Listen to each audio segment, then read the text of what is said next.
নমস্কার ও আদাব dear student, কেমন আছো তোমরা সকলেই? আজকে দেখো তোমাদের অষ্টম শ্রেণীর গণিত বইয়ের 13 পৃষ্ঠার মুনাফা অধ্যায়ের আমি উদাহরণ 2 নম্বর অঙ্কটা সমাধান করে দেখাবো। তোমরা পুরো ভিডিওটা সম্পূর্ণ দেখবে এবং আমাদের এই ভিডিওগুলো যদি ভালো লাগে তাহলে অবশ্যই তোমরা চ্যানেলটা সাবস্ক্রাইব করবে এবং লাইক কমেন্ট শেয়ার করে সকলের মাঝে ছড়িয়ে দিবে।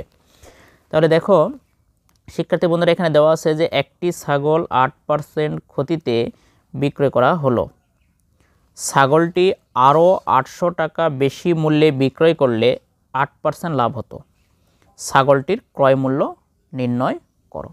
অর্থাৎ এই প্রশ্নটাতে একটা ছাগলের সে বিক্রি করছে 8% ক্ষতিতে, করার পর দেখা যাচ্ছে যে 800 টাকা বেশি মূল্যে যদি বিক্রয় করতে চায় তাহলে 8% তার লাভ হবে। ছাগলটার ক্রয় মূল্য আমাকে নির্ণয় করতে বলছে, প্রশ্নটাতে ক্রয় মূল্য নির্ণয় করতে বলছে। তা আমরা এই প্রশ্নটা এখন সমাধান করব। তোমরা একটু দেখো প্রশ্নটার সমাধান আমরা কী করব। তাহলে 2 নং প্রশ্নের সমাধান।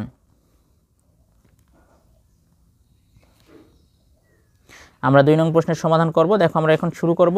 তাহলে প্রথমেই আমি যেটা করব, 8% ক্ষতি যেহেতু হয়েছে তাহলে 8% ক্ষতিতে বিক্রয় মূল্যটা কত হবে এটা আমরা বের করব।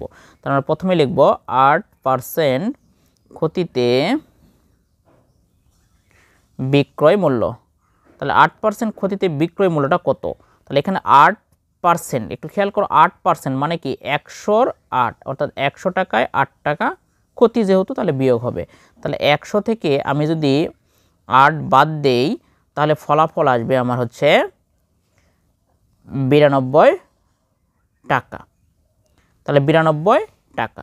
এখন প্রশ্নতে আবার বলছে যে 800 টাকা বেশি মূল্যে বিক্রয় করলে 8% লাভ হতো। তাহলে 8% লাভ হলে আমাদের আমার বিক্রয় মূল্যটা কত টাকা আমাকে বের করতে হবে।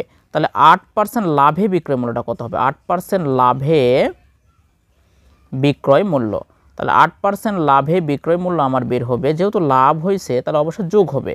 তাহলে এখানে পার্সেন্ট মানে হচ্ছে 100, আর যেহেতু এখানে 8% লাভ তাহলে অবশ্যই 8টা একসাথে যোগ হবে, এত টাকা। তাহলে এখানে ফলাফল আসবে আমার হচ্ছে 108 টাকা। তাহলে দেখো যখন 8% ক্ষতিতে বিক্রয় করা হলো তখন 92 টাকা, আর 8% লাভে বিক্রয় করা হলো তখন হলো 108 টাকা। তাহলে দুই বিক্রয় মূল্যের পার্থক্য কত টাকা আমাকে এটা এখন নির্ণয় করতে হবে। তাহলে অতএব বিক্রয় মূল্য বেশি। তাহলে বিক্রয় মূল্যটা বেশিটা কত? বিক্রয় মূল্য বেশি। এখন বেশিটা কত?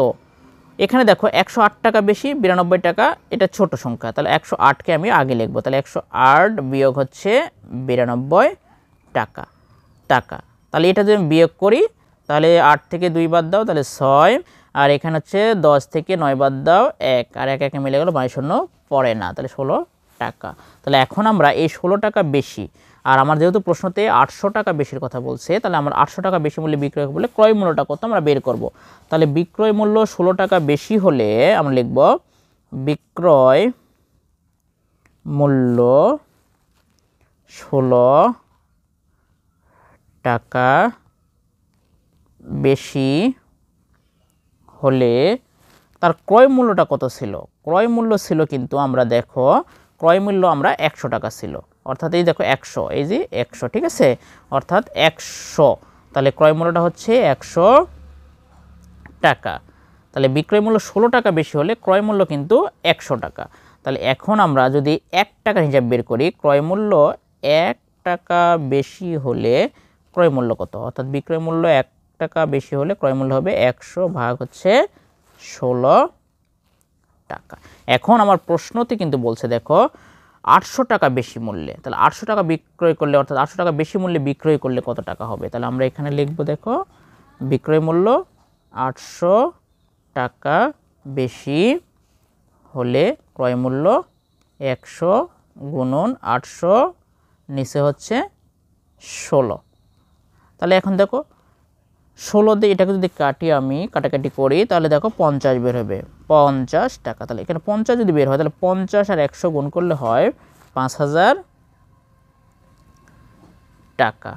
তাহলে আমার এখানে ক্রয় মূল্য কিন্তু বের হলো, 5000 টাকা। তাহলে অতএব ক্রয় মূল্য হচ্ছে 5000 টাকা। এটাই আমার উত্তর। তাহলে আমরা উত্তরটা পেয়ে গেলাম যে 5,000 টাকা। অর্থাৎ ছাগলটা 800 টাকা বেশি মূল্যে বিক্রয় করলে 8% লাভ হবে এবং ক্রয় মূল্য বের হবে আমার এখানে 500 টাকা। তাহলে ধন্যবাদ শিক্ষার্থী বন্ধুরা।